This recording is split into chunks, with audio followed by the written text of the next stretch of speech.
9वां अध्याय।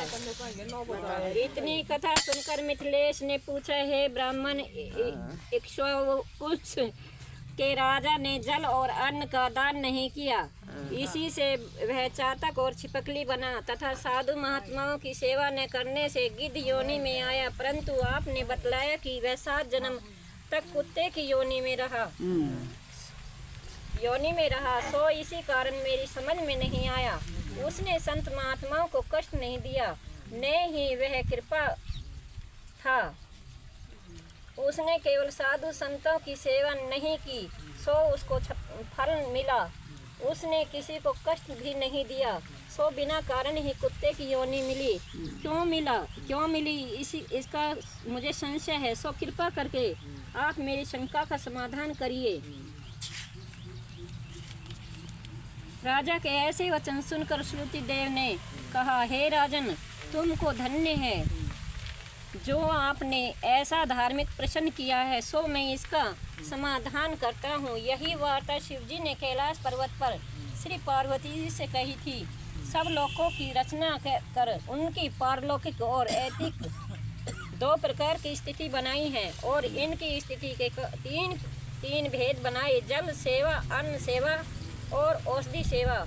यह तीनों इस लोक की स्थिति के हेतु हैं तथा साधु सेवा, विष्णु पूजा और धर्म सेवा ये तीनों पारलौकिक स्थिति के हेतु हैं। जैसे ऐहिक कर्म के करने में से धन संपत्ति और आदि प्राप्त हो सकती है, वैसे ही अप्रिय बातें कहना कभी कभी दुख का कारण भी हो जाती हैं। यहाँ पर एक पुराना इतिहास कहता हूँ, सुनो। एक समय दक्ष प्रजापति महादेव जी को यज्ञ में बुलाने के लिए कैलाश पर गए।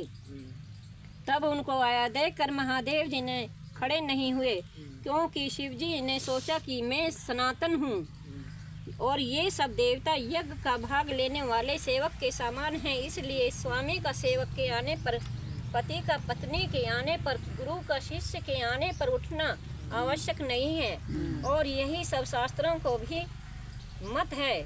जो स्वामी स्वयं अपने सेवकों के लिए उठते हैं, उनकी आयु, धन और यश तत्काल ही नष्ट हो जाते हैं। यह मेरा प्रिय सब सुर है। ऐसा विचार कर दक्ष प्रजापति की भलाई के लिए ही उठे। नहीं, यह देखकर दक्ष प्रजापति को अत्यंत क्रोध आ गया और महादेव जी के सामने ही उनकी निंदा करने लगा कि देखो, इस ददरी को बड़ा अहंकार हो गया है। इसका धन केवल एक बूढ़ा बैल है, जिस पर केवल चर्म ही रह गया है।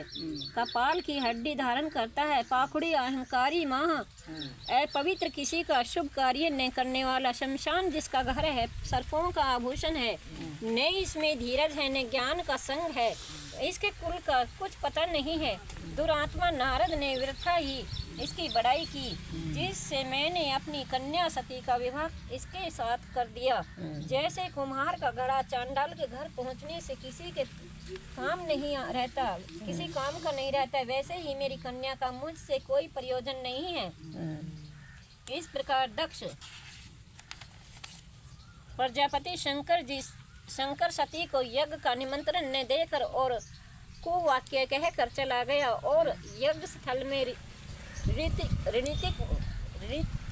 और मुनियों के साथ लेकर विधि पूर्वक यज्ञ करने लगा। इस यज्ञ में ब्रह्मा, विष्णु नहीं आए, परंतु सिद्ध चरण, गंधर्व, यज्ञ, राक्षस, किन्नर और सभी देवता आए। सती को यह लालसा उत्पन्न हुई कि किसी प्रकार यज्ञ का उत्सव देखूं और अपने संबंधियों से मिलूं। महादेव जी के रोकने पर भी वह न मानी और न जाने का निश्चय कर लिया। तब शिवजी ने कहा, भद्रे, तुम्हारे पिता सदैव सभा में बैठ कर मेरी निंदा करते हैं, वह तुमसे सहन नहीं हो सकेगी और तुम अवश्य ही कुछ अनिष्ट कर बैठोगी। अतः एवं तुम अपने पिता के घर मत जाओ, इसी में कल्याण है। इस प्रकार समझाने पर भी सती ने मानी और चुपचाप चल दी। तब पीछे से जाकर नंदी ने उन्हें अपनी पीठ पर बिठा लिया और कितने ही भूत प्रेत आदि उनके संग गए। जब वे महल में पहुंची तो किसी ने उनके साथ कोई बात नहीं की। तब शिवजी की बात याद करके यज्ञशाला में गई। वहां भी सभा के लोग सती से कुछ भी न बोले तो चुपचाप खड़ी रही। जब दक्ष ने रुद्र को आहुति दी, आहुति नहीं दी तो सती ने क्रोध युक्त होकर कहा, जो बड़ों का अपमान करते हैं उनका कल्याण नहीं होता। तुमने सारे जगत के रचयिता अविनाशी रुद्र को आहुति नहीं दी। यहाँ जितने ऋषि मुनि एकत्रित हुए हैं उन्होंने भी तुमको सुबुद्धि नहीं दी। ऐसा प्रतीत होता है कि विधाता तुम्हारे साथ इनके भी प्रतिकूल है। जब सती ये वचन कह रही थी तो पूषा देवता मुंह फाड़ कर हंसने लगे और कर्महीन शुक्राचार्य दाढ़ी मूछ फड़फड़ाने लगा। दक्ष निंदा करने लगा। यह देख सती को अत्यंत क्रोध आ गया और वह पति की निंदा सुनकर प्रायश्चित के रूप में सबसे देखते देखते हवन कुंड में कूद पड़ी। सती के ही हाहाकार मच गया। शिव के गण भागकर शिव जी के पास आए और सारी कथा कह सुनाई।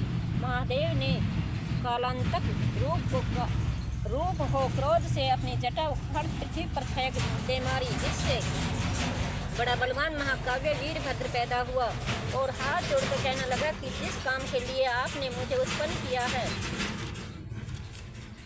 सो बतलाइए। तब शिवजी ने उसको आज्ञा दी कि मेरे निंदक दक्ष का नाश कर दो, जिसके कारण सती को शरीर त्यागना पड़ा। महादेव की आज्ञा पाकर सहस्त्र भुजाओं वाला और यमराज के सदृश वह वीरभद्र यज्ञशाला में जा पहुंचा और देवता असुर मनुष्य आदि जो भी यज्ञ में उपस्थित थे सबको मारने लगा। पूषा दांत निकाल कर हंस रहा था, इसीलिए उसके दांत उखाड़ लिए। भृंगों की दाढ़ी मूछ उखाड़ ली। जिसने जो अंग फड़फड़ाया था वीरभद्र ने उसको ही वही अंग उखाड़ कर फेंक दिया। दक्ष का सिर काटने लगा, किंतु शुक्राचार्य मंत्र बल से उसकी रक्षा कर रहे थे, इसीलिए नहीं काट सका। तब रुद्र ने स्वयं उसका सिर काट डाला। इस भांति यज्ञ में आए हुए सबका संहार कर वे कैलाश को लौटे। जो मरने से बचे थे वे सब भागकर ब्रह्मा जी की शरण में गए। ब्रह्मा जी ने उनको साथ लेकर कैलाश में गए और वहां जाकर अनेक प्रकार से शिव जी की स्तुति की। फिर महादेव जी को साथ लेकर यज्ञशाला में पहुँचे।